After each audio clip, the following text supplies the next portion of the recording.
Judges 3. Now these are the nations which the Lord left to prove Israel by them, even as many of Israel as had not known all the wars of Canaan, only that the generations of the children of Israel might know, to teach them war, at the least such as before knew nothing thereof. Namely, 5 lords of the Philistines, and all the Canaanites, and the Sidonians, and the Hivites that dwelt in Mount Lebanon, from Mount Baal Hermon unto the entering in of Hamath. And they were to prove Israel by them, to know whether they would hearken unto the commandments of the Lord, which he commanded their fathers by the hand of Moses. And the children of Israel dwelt among the Canaanites, Hittites, and Amorites, and Perizzites, and Hivites, and Jebusites. And they took their daughters to be their wives, and gave their daughters to their sons, and served their gods. And the children of Israel did evil in the sight of the Lord, and forgat the Lord their God, and served Baalim and the groves.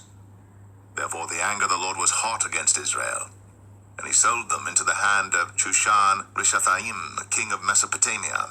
And the children of Israel served Chushan Rishathaim 8 years. And when the children of Israel cried unto the Lord raised up a deliverer to the children of Israel, who delivered them, even Othniel, the son of Kenaz, Caleb's younger brother.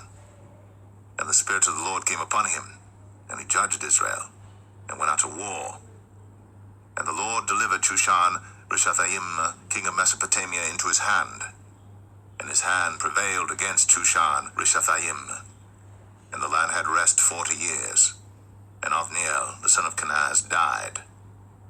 And the children of Israel did evil again in the sight of the Lord. And the Lord strengthened Eglon, the king of Moab, against Israel, because they had done evil in the sight of the Lord. And he gathered unto him the children of Ammon and Amalek, and went and smote Israel, and possessed the city of palm trees. So the children of Israel served Eglon, the king of Moab, 18 years. But when the children of Israel cried unto the Lord raised them up a deliverer, Ehud the son of Gera, a Benjamite, a man left-handed. And by him the children of Israel sent a present unto Eglon, the king of Moab. But Ehud made him a dagger, which had 2 edges of a cubit length, and he did gird it under his raiment, upon his right thigh. And he brought the present unto Eglon, king of Moab. And Eglon was a very fat man. And when he had made an end to offer the present, he sent away the people that bare the present. But he himself turned again from the quarries that were by Gilgal, and said, I have a secret errand unto thee, O king. Who said, Keep silence. And all that stood by him went out from him. And Ehud came unto him, and he was sitting in a summer parlor, which he had for himself alone. And Ehud said, I have a message from God unto thee. And he rose out of his seat.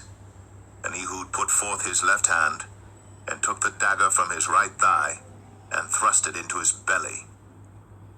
And the haft also went in after the blade, and the fat closed upon the blade, so that he could not draw the dagger out of his belly.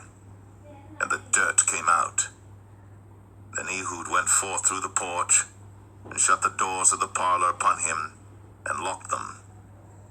When he was gone out, his servants came, and when they saw that, behold, the doors of the parlor were locked, they said, Surely he covereth his feet in his summer chamber. And they tarried till they were ashamed. And behold, he opened not the doors of the parlor. Therefore they took a key and opened them. And behold, their lord was fallen down dead on the earth. And Ehud escaped while they tarried, and passed beyond the quarries, and escaped unto Seirath. And it came to pass, when he was come, that he blew a trumpet in the mountain of Ephraim. And the children of Israel went down with him from the mount, and he before them. And he said unto them, Follow after me, for the Lord hath delivered your enemies, the Moabites, into your hand. And they went down after him, and took the fords of Jordan toward Moab, and suffered not a man to pass over. And they slew of Moab at that time about 10,000 men, all lusty, and all men of valor, and there escaped not a man. So Moab was subdued that day under the hand of Israel, and the land had rest 80 years. And after him was Shamgar the son of Anath, which slew the Philistines 600 men with an ox goad. And he also delivered Israel.